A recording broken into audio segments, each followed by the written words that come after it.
This is the cover of Future's iconic album DS2, and this is the cover of a college chemistry book. See the similarities? Both the album and the manual were released in 2015 and used the same stock photo, a fact that led to this tweet going viral almost 10 years ago. But you might already know that. This image has been circulated across social media for nearly a decade now, but what you might not know is that the Moore Park College Chemistry M12 Laboratory Manual, aka the DS2 chemistry book, is pretty much lost media. For over 18 months now, I've been searching on and off to try and find a copy of this manual, because, as far as I'm concerned, it's a piece of hip-hop history. From scouring the internet, to mass sending emails and even running a paid ad campaign, here's my journey to find Future's lost chemistry book. But be warned, this story doesn't end well.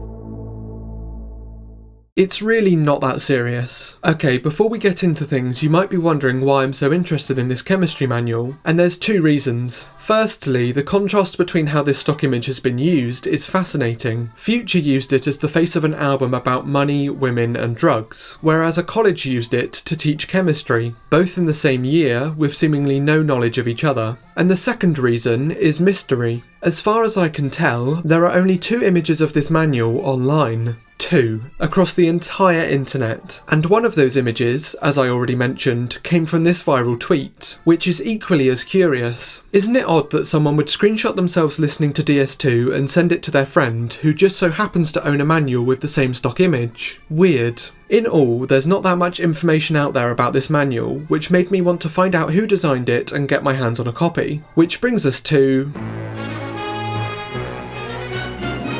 It was December 2023 when my years of built-up intrigue in the DS2 chemistry book finally came to a head, and I decided to take action. My journey to find out more about the manual began at the place named on its cover, Moore Park College. I searched the California school's website to find the names and email addresses of everyone in their chemistry department. I then emailed them one by one, asking some questions. To my surprise, the very next day, I received a response from a man called Steve, who happened to be the perfect person to help me. Steve told me that the manual was designed by a company called Blue Door Publishing, and that he just so happened to be the main liaison between the college and the publishers. In fact, he was the person who gave the final sign-off on the guide's design, but not the person who designed it. That, Steve told me, would be someone called Jessie. Although Jessie no longer works for Blue Door, Steve very kindly gave me her full name, so I was able to look her up elsewhere. After some digging, I managed to find Jessie's new employer and submitted a form through their website where I asked for her contact information. A couple of days later, Jessie got back to me, curious as to why I was reaching out. In my response, I explained my interest in the manual, explained how it went viral in the past, and asked if she'd be happy to talk about it. Unfortunately though, despite following up multiple times, I am still yet to hear back from her. But, unperturbed, I picked things back up again In January, I decided to shoot Steve another email, on the off chance that he or the college had a copy of the manual floating around somewhere. Steve very kindly checked his office, but didn't find anything. And it was a similar story over at Blue Door Publishing, when I asked them the same question.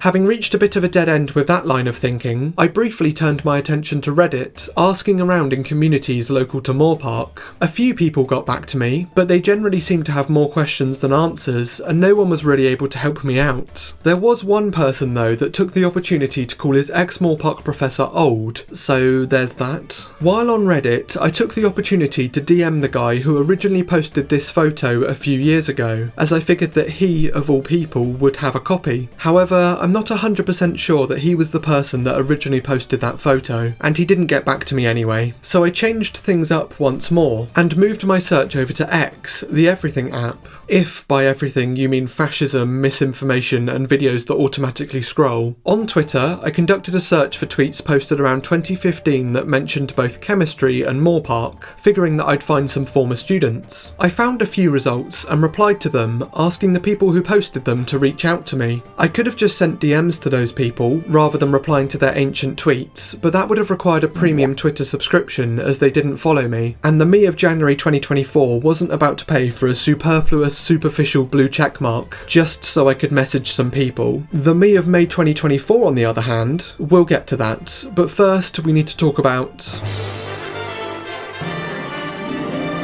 Having already used Reddit and Twitter to aid my search, it seemed I was on a mission to collect the social media Infinity Stones, and that continued in April, when I used Facebook to message some former Moorpark chemistry students. Unfortunately, none of these people got back to me either, but interestingly, the Moorpark College Chemistry Club page, which hadn't posted since 2016, did read my message, which was something. While on Facebook, I came up with an idea. What if I ran an ad campaign to try and find a copy of the manual? Using Facebook's detailed audience options, I could target people who were college students in California in 2015. Surely someone in that category has a copy of the manual, or at least knows someone that does. So I put my copywriting skills to the test and crafted what I thought was the perfect campaign.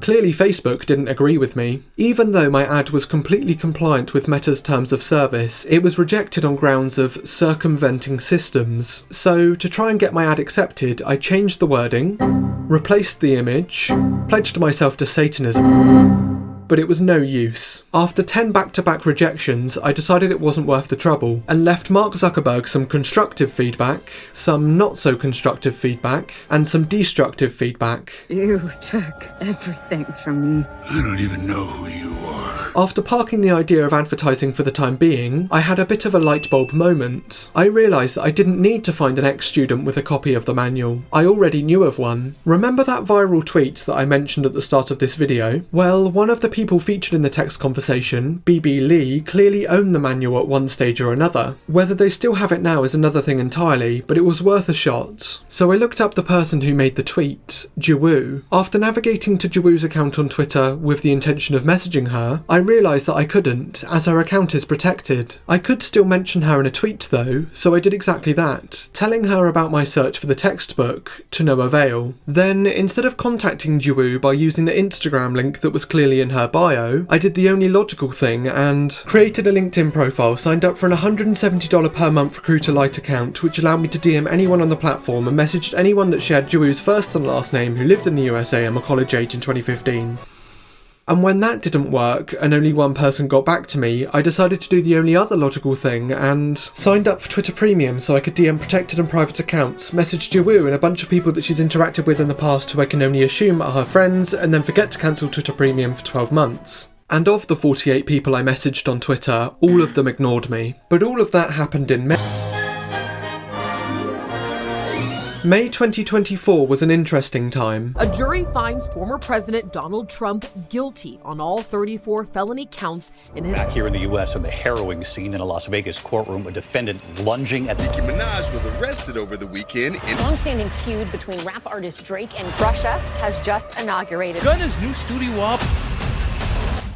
But while all of that boring stuff was going on, I was still on a quest to find the chemistry book, and continued my journey by using yet another social media app, Instagram. Remember how Jiwoo had a link to her Instagram account in her Twitter bio, and how instead of clicking that link and reaching out to her that way, I decided to go down an illogical and overly expensive LinkedIn rabbit hole? Well, in May I had a fresh perspective, but I still wasn't done being a stupid idiot. So, once more forgetting about the link in her bio, I decided to message a couple of accounts on Instagram that shared Jiwoo's full name. Did I happen to message Jiwoo's actual account? The one that she so blatantly advertises on Twitter? Of course not. That would have been rational. Just like carbon monoxide, Jiwoo's Instagram account was right under my nose the whole time, I just didn't realise it. As far as I was concerned at the time, the only way to reach Jiwoo was through her Twitter, and she hadn't responded to me when I tried, so I decided it would be best to try and contact her friends again, but this time on Instagram. Yeah, that's right, I had no trouble finding the links in their bios, but Jiwoo's, no, that would be too difficult. Once I had found Jiwoo's friends on Instagram, I sent them a message explaining who I was, why I was looking for the chemistry book, and asking for Jiwoo's contact details. To my surprise, I received a response. A very cryptic response. I was a little taken aback by the odd nature of the message, and this person's apparent willingness to sell their friends' information, but interested to find out more. So I replied, expressing my curiosity, and nothing, no response. Having reached yet another block in the road, I revisited the idea of advertising, but this time on LinkedIn. Unlike Facebook, LinkedIn actually accepted my ad, but seemed to charge a lot more for it, $200 for a 2-week campaign. After deliberating for a couple of weeks, I decided to go ahead and pay it, setting my ad to live. The ad targeted people aged 25 to 34 who attended college in California, so I was hoping to find at least a few people who might be able to help me. But by the end of the campaign, even though 100,000 people saw my ad, no one reached out to me with any information. Another waste of time and money. Now a couple of $100 out of pocket and no closer to finding this thing, I left this project alone for a while, focusing on other things. Until... At this point, it had been months since I'd last searched for the chemistry book, and, in truth, I felt like I had tried everything, exhausted all options. So, in November, I ended up retreading old ground. I chased people that I'd already messaged, posted in a few more subreddits, and found and DM'd some more people who'd mentioned Moorpark chemistry on social media. But, once more, nothing came of it. I even got back in touch with Steve at the college, asking him whether he knew of any previous students who might have kept their textbook. His response was bleak, as he explained that the Chem 12 is an introductory course usually taken by non-chemistry majors. These non-chemistry majors, in his opinion, weren't the sort of people who would keep their manual for years after the course. And I couldn't help but agree with Steve. Why would someone who isn't interested in chemistry but had to take it anyway keep their manual, let alone for 10 years? Things didn't look very promising. In January, it was New Year, New Me, and New Me finally realised that Jawoo's Instagram was linked in her bio, 9 months too late. Sometimes my genius is...